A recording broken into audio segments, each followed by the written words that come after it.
namingwit ng isda, pumunta sa palayan at kumuha ng gulayon. A day in my life as a content creator.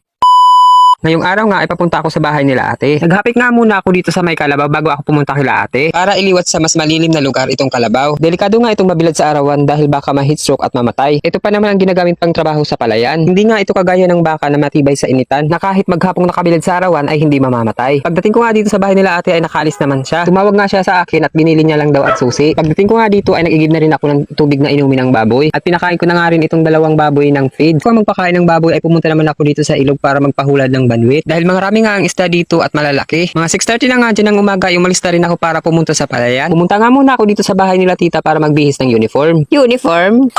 Dito nga iniwan kila tita ang mga gamit ko sa palayan dahil malapit lang sila sa palayan. Yung ko nga dito sa palayan ay tinapalan ko na mga butas ng pilapil. Madami naman nga butas itong mga pilapil dahil sa kagawa ng mga palaka at daga. Isa nga sila sa mga peste dito sa palayan. Pisting yawa ka!